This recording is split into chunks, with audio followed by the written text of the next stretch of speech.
Assalamu alaikum wa rahmatullahi wa barakatuh. Alhamdulillahi rabbil alamin wassalatu wassalamu ala al-Mustafa sallallahu alayhi wa sallam as-sadiqul amin.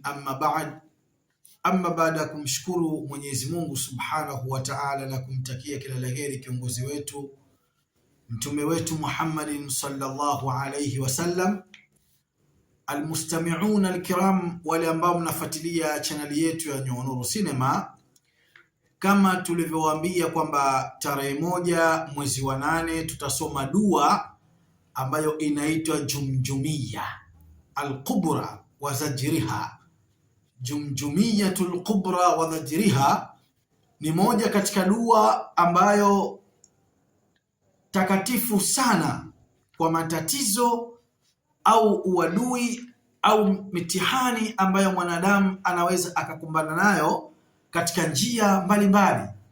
Kwa wagonjwa, wenye shida, wenye mitihani, wenye maradhi, basi wanaweza kuitumia dua hii ya Jumjumia ikaweza kufanya kazi kwa haraka. Sasa tukasema dua hii tutaifanya Zanzibar tarehe 1 mwezi wa 8 mpaka tarehe 7 mwezi wa 8. Lakini wewe ambaye unataka kuingia katika dua hii unaweza kuja katika namba za simu kwa namba ya 0714 657173, 0714 657173, ukaingia katika dua hii kwa sababu ya kutia nia na kuondosha mitihani ambayo unayo katika maradhi ya aina mbalimbali, au mitihani ya kichawi, au mitihani ya kurogwa, au mitihani ya uadui, au mitihani ya namna mbali. Lakini kasema hii dua ya Jumjumia watu hawaijui ni dua ya aina gani, lakini watakapojua fadhila zake, watakapojua umuhimu wake, basi huenda watu wengi wakaingia katika kisomo hichi au wakaingia katika dua hii ambayo inakwenda kufanyika tarehe 1 mwezi wa 8. Sasa hapa nina kitabu chenyewe cha Jumjumia. Ndio hichi hapa. Hichi ndo kitabu cha Jumjumiyatu al-Kubra wa Zajriha, kama mnavyokiona hapo. Hicho ndo kitabu cha Jumjumiyatu al-Kubra wa Zajriha. Hiyo ndo Jumjumia yenyewe. Sasa hebu tuingie ndani. Hii Jumjumia hii ndo nini?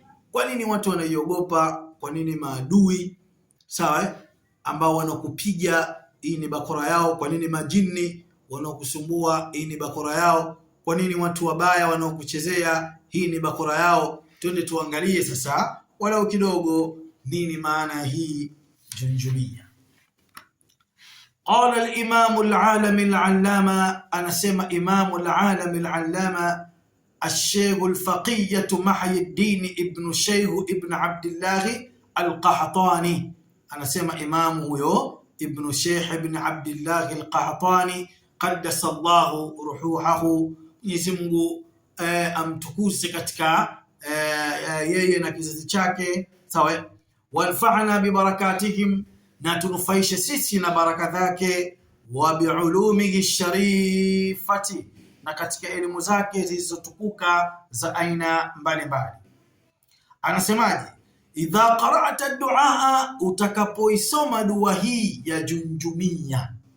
Idha qara'ta ad-du'a, utakaposoma dua hii, wa idhmaruha, na dhamiri zake, wa idhmaruha, na dhamiri zake na nia yake. Kwa mfano, kama kuna mgonjwa yuko Marekani, kama kuna mgonjwa yuko Yemen, kama kuna mtu anaumwa, labda kama kuna mtu hana kazi, kama kuna mtu hajaolewa, labda yuko mbali, ameingia katika dua hii, anasema wa idhmaruha, na kutia nia kabisa, sawa. 3 maratin, ikasomwa mara 3.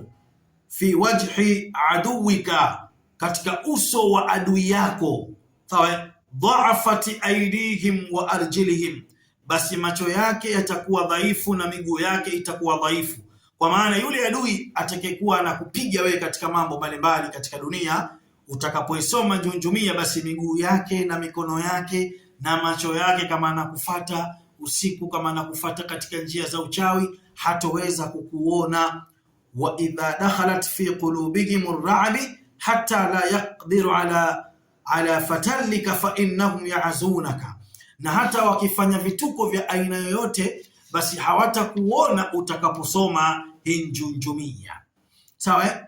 Wa idha katabat wafaqa alturabi, na hii dua ikiandikwa chini ya mchanga. Na ndio maana katika dua hii siku ya pili tutaiandika kwenye mchanga na kuandika jina lako katika mchanga, fi turabi, katika mchanga, fi baqiyatun kaffat almayyit, wa kutumia sawa, kwa kutumia unasema ile karafuu maiti, kwa kutumia karafuu maiti, yani wino wetu utakuwa ni karafuu maiti. Wa qira'atu alayhi dua, na itasoma dua hii mara 7 kwa 7 mara 7.